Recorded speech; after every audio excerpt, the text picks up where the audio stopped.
TMS வந்து ஒரு சகாப்தம். அதை பத்தி சொல்றதுக்கு வந்து நம்மளுடைய எனக்கு தகுதி கிடையாது. நிறைய பாடல்களை ரசிச்சிருக்கோம். ஆனா வந்து ஒரு பாடல் இப்போ நண்பரோட பேசிட்டு இருக்கும்போது நினைவு வந்தது. நான் மலரோடு தனியாக ஏன் இங்க வந்தேன்னு சொல்லிட்டு, அதுல வந்து ஒரு கேள்வி பதில் மாதிரி இருக்கும். இந்த காதலன் வந்து சந்தேகப்பட்டு காதலை கேட்கிற மாதிரி, நீ வரும் வழி மீது விழியத்து யார் உன்னை கண்டார், உன் வளை கொண்ட கரம் மீது பரிசன்ன தந்தார்னு கேட்பாரு ஒன்னொன்னா. அப்போ வந்து அதுக்கு வந்து அந்த அம்மா பதில் சொல்லும். வந்து பொன் வண்டொன்று மலரென்று முகத்தோடு மோத, நான் வளை கொண்ட கையால மெதுவாக மூட, என் மலர் கூந்தல் அலைப்பாய்ந்த மேகங்கள் அழக, நான் விரைந்தோடி வந்தேன் உன்னிடம் ஒரு உண்மை கூறன்ட்டு.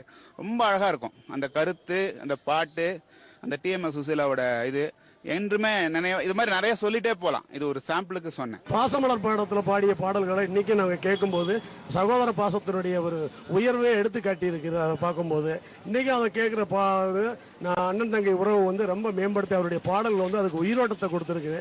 நான் என்னுடைய சகோதரிகள் அந்த பாடல்களை பார்க்கும்போது என்னுடைய உடன்பட சகோதரிகளுக்கு பாடின மாதிரியே நான் அந்த அளவுக்கு அதை ஃபீல் பண்ணுவேன். அந்த பாடல்களை கேட்கும்போது அந்த பாடல்கள் காலத்தை அழியாத பாடல்கள் நிறைய பாடியிருக்காரு. அவருக்கு வந்து இன்னும் நீண்ட காலம் இருந்ததுனால நமக்கு நல்ல ஒரு இது நமக்கெல்லாம் ஒரு இழைப்பு மாதிரி அவர் இல்லாமல் இருக்கிறது. இன்னைக்கு அவருடைய பாடல்களை வந்து நம்மளுடைய பசுமையான நினைவுகளை அந்த பாடல்களை விரும்பி கேட்டுக்கொண்டிருக்கிறோம். எனக்கு பழைய பாடல்கள்னாலே வந்து டிஎம்எஸ் உடைய பாடல்கள் தான் பிடிக்கும். வேறு நியூ சாங்ஸ் வந்து நான் எந்த காலத்துலேயுமே கேட்டதே கிடையாது, கேட்க போகிறதும் கிடையாது. அதனால் பழைய பாடல்களில் டிஎம்எஸ் உடைய பாடல்கள் தான் எனக்கு மேக்ஸிமம் வந்து பிடிக்கும். ஆடியோ வந்து அதிக லெவலில் வச்சு கேட்கக்கூடிய ஒரே பாட்டு எனக்கு பழைய பாடல்களில் டிஎம்எஸ் உடையது தான். படகோட்டிலிருந்து தரைமேல் பிறக்க வைத்தான் அந்த பாடலை கேட்டால் இன்னுமே நம்மளெல்லாம் மெய்சிலுக்க வைக்கும். அதோட அவர் பழைய நடிகர்கள்லேருந்து புது நடிகர்கள் வரைக்கும் இப்போ உருவாக்கி விட்டுருக்காரு. அவர் பாடலை கேட்டாலே அவர் இல்லைனாலுமே அவர் இருக்காருன்ற உணர்வு நமக்கு தோன்ற மாதிரி இருக்கும். டிஎம்எஸ் வந்து கிரேட் சிங்கர் தான் சொல்லணும்.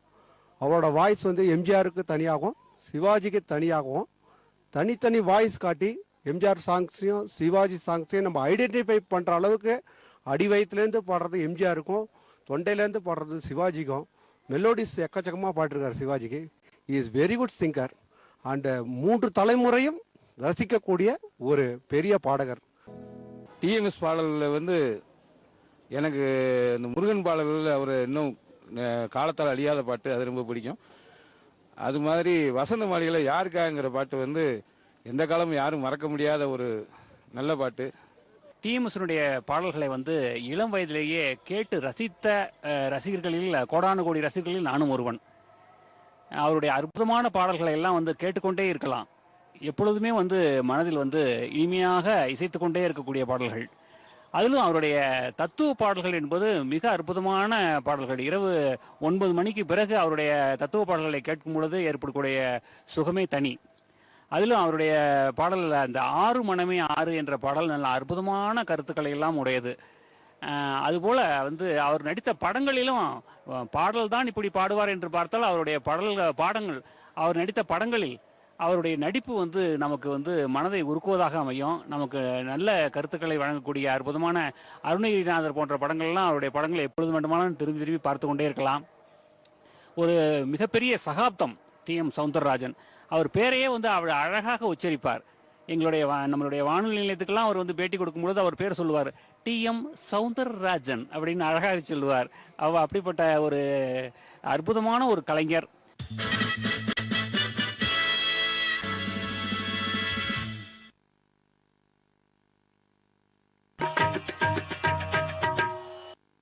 மயக்கம் என்ன, இந்த மௌனம் என்ன, மாளிகைத்தான் கண்ணையன்னு சொல்லி அந்த பாடல் வந்து நான் எப்போ கேட்டாலும் என்னை வந்து அந்த மயக்கிடும். அந்த அளவுக்கு வந்து டிஎம் சௌந்தரராஜன் அப்படின்னு சொன்னாவே அவர் மறைஞ்சாலுமே இன்றும் அவருடைய புகழ் பேசப்படுது அப்படின்னா அந்த காலத்தில் செய்த அவர் சாதனை தான். இப்போ வர பாடல்கள் பார்த்தீங்க அப்படின்னாவே ஒரு நாள் இருக்குது, 2 நாள் இருக்குது நம்ம மனசில். அது நான் 3ஆவது நாள் இது நம்ம விட்டு விளைகிறது. ஆனால் அவர் பாடிய பாடல் அத்தனையுமே என்னை ரொம்ப கவர்ந்துருக்குது. அவருடைய பாடல் கேட்காம எனக்கு வந்து தூக்கமே வராது. அந்த அளவுக்கு வந்து என்னை ஈர்த்தவர் வந்து டிஎம் சௌந்தரராஜன் அவர்கள். டிஎம்எஸ் அப்படின்னு சொன்னாலே நமக்கு முதல்ல அவரோட கம்பீரமான குரல் தான் ஞாபகத்துக்கு வரும். காதல் பாடலானாலும் சரி, சோக பாடலானாலும் சரி, அதே போல பக்தி பாடல்கள் அப்படின்னு சொன்னாலே டிஎம்எஸோட அவரோட சேர்ந்து நாமளும் பாடுற மாதிரியான ஒரு உணர்வு நமக்கே வந்துடும். காதல் பாடல்கள் அப்படின்னா நான் பார்த்ததிலே, அழகு சிரிக்கின்றது, இந்த மாதிரி நிறைய பாடல்கள் பாடியிருக்கிறாரு. பழைய பாடல் அப்படிங்கிறப்போ முதல்ல நம்மளோட நினைவுக்கு வரக்கூடியவங்க டிஎம்எஸ் தான்.